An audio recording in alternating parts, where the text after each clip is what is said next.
So today I'm going to take a look at climate change in the Hadley Cell. I'm going to be investigating the recent effects of climate change on the Hadley Cell and some of the impacts that we have been seeing on global precipitation. First of all, I want to take a look at the background, then some of the changes we've seen since 1970, causes of Hadley Cell expansion, future changes that we might expect, and then impacts on global precipitation. So as an introduction, the Hadley cell is a global convection cell that mirrors the equator and is centered at the equator. So along the equator, you tend to have rising air, thunderstorm activity, and that's associated with something called the intertropical convergence zone. So air rises along the equator, then it moves poleward at a height of 10 to 15 kilometers above the Earth's surface, and then sinks at a latitude of 30 degrees north and south. And those areas are often associated with the global deserts near 30 north and 30 south.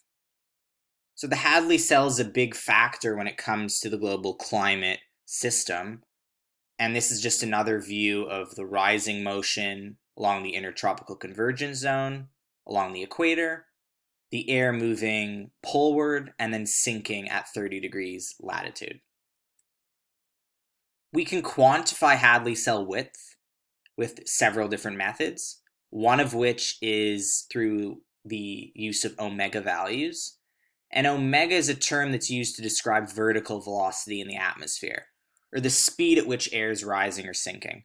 And in blue and purple, you see negative omega values, which is associated with rising air. And in this plot, near 0 degrees latitude, you have that rising air, or the intertropical convergence zone. The sinking portion of the Hadley cell is actually found in this red region, which has sinking air, positive omega values, and that's centered near 30 degrees north.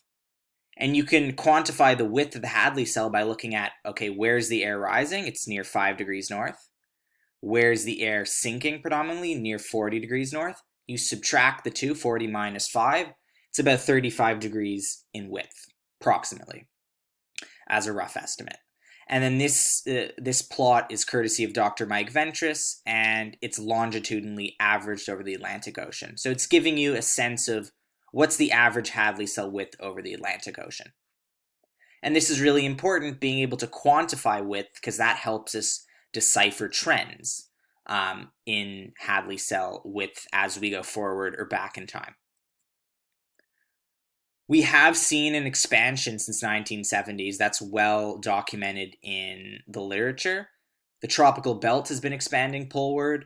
The IPCC projects that the widening will continue in the 21st century in accordance with what we've seen in the last century, where we've seen a 2 to 5 degree latitude expansion.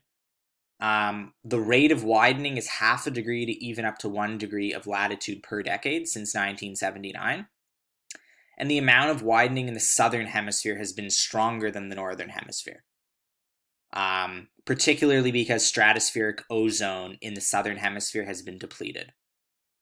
And then the widening hasn't been uniform throughout the globe, meaning that the amount of widening in the Atlantic versus Pacific and Indian Oceans aren't necessarily uniform. And then the causes of the expansion can be divided up into two main areas. One is the natural variability, and then secondly is the anthropogenic forcing. So in terms of the natural variability, first of all, you have the Pacific Decadal Oscillation, which is a source of natural climate variability where you have sea surface temperature pattern over the Pacific that oscillates on a 30-year timestamp. And when it goes into its cold phase, that has actually been associated with tropical expansion. Then with anthropogenic forcing, greenhouse gas emissions have also been associated with tropical expansion, as well as stratospheric ozone depletion, black carbon, and tropospheric ozone. So in terms of the dominant driver, not really sure. The literature is not sure on that. But to start off with the natural variability, on the right, this sea surface temperature pattern is what you see in a positive Pacific Decadal Oscillation. This horseshoe of warmer than normal sea surface temperature anomalies off the west coast of North America, and then that warm tongue, which is an El Nino signature along the equator. In the negative phase, you have the opposite sea surface temperature anomaly pattern.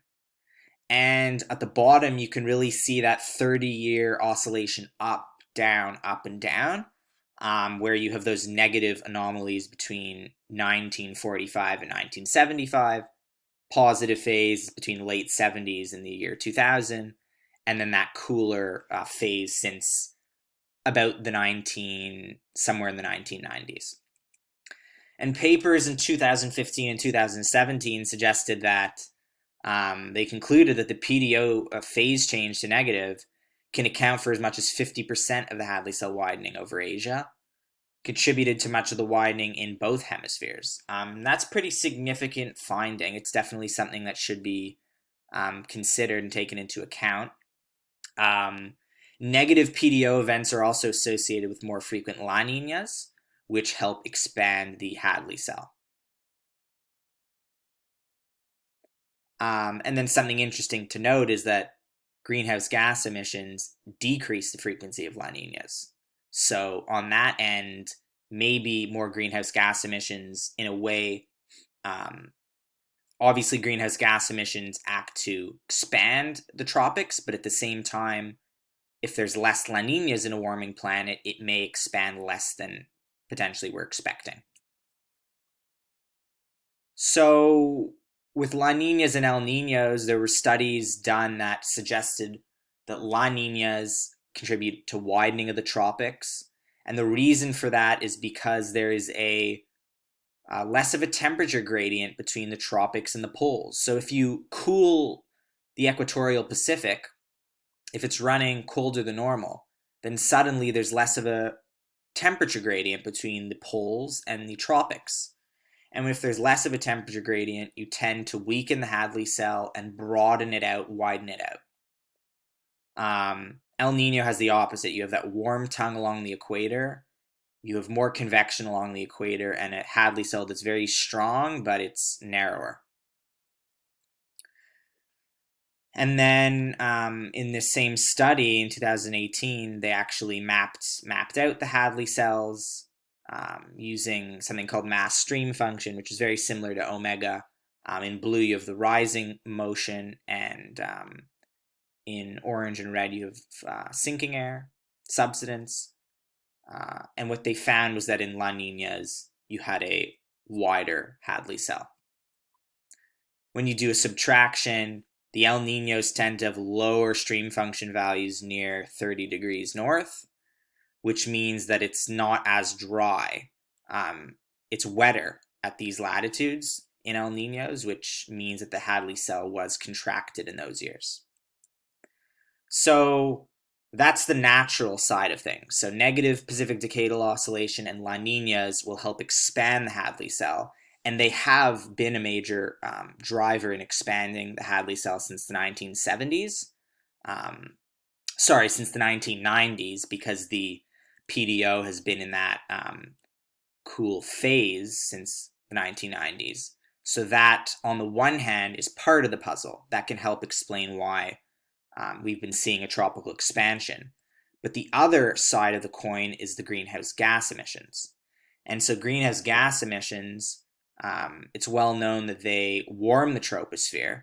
When you warm the troposphere, you expand it, because the laws of thermodynamics tell us that when a gas is warmed up, its volume will increase. And so if you increase the volume of the troposphere, you will decrease the volume of the atmospheric layer above it, because the atmosphere is only a certain amount of volume. And when you shrink something down, you will cool it. So the stratosphere is going to cool. And under that regime, where you have a cooler than normal stratosphere and a warmer than normal troposphere, the gradient in temperature is higher between those two layers. And what that does is that strengthens westerly winds in the extratropics. you have a stronger subtropical jet stream and a wider Hadley cell. So sort of going all the way back to the beginning, if we look at this northern edge of the Hadley cell, this is where the subtropical jet stream is located. And if that's stronger, when you cool the stratosphere and warm the troposphere, that actually gets pushed further to the north, which expands the Hadley cell. So the anthropogenic factors are also a big player here. In terms of the future, it is a bit uncertain. There's a lot of contradictory points and moving pieces to the puzzle. Stratospheric ozone in the southern hemisphere is anticipated to recover in the mid-21st century. PDO may shift into a warm phase, and both of those things would help contract the Hadley cell, but greenhouse gas emissions are expected to continue to increase, so that would help expand the Hadley cell. But there are expected to be less La Niñas. That's what climate scientists are suggesting. And with that, maybe we won't see as much widening as we might think. Impacts: subtropical dry zones shift north, they widen, the deserts become more pronounced at 30 degrees latitude, even expanding further to the north and further to the south in the southern hemisphere. And overall, that changes the global precipitation budget. There was a study done by Liu et al. In 2007, which did a simulation where CO2 concentration reached 800 parts per million by the end of the 21st century. And then they looked at changes in precipitation minus evaporation. They found a major drying trend all the way up further poleward than 40 degrees north, which is really significant and would affect agriculture and the precipitation budget. So if their simulation is correct, it's definitely reason for concern. So to conclude, the Hadley cell, it's an important driver of the global climate system. It's expanded since the late 1970s, especially in the southern hemisphere. And expansion's been caused by two main areas: natural cycles, so Pacific Decadal Oscillation and the El Nino Southern Oscillation. And then secondly, you have the anthropogenic factors, the greenhouse gases, the depletion of ozone in the stratosphere that's helped cool the stratosphere and increase the strength of that subtropical jet stream. So it's been those two schools that have really contributed to that widening. The main driver of the expansion remains unclear still, but what is clear is that we have seen a shift north in subtropical dry zones since the 1970s, but the future of the Hadley cell still remains uncertain, and I think that's why it continues to be an area of continued research and study. So I'd like to thank all of these references for helping me out in this presentation. I hope you guys learned something, and definitely let me know if you have any questions. Thanks.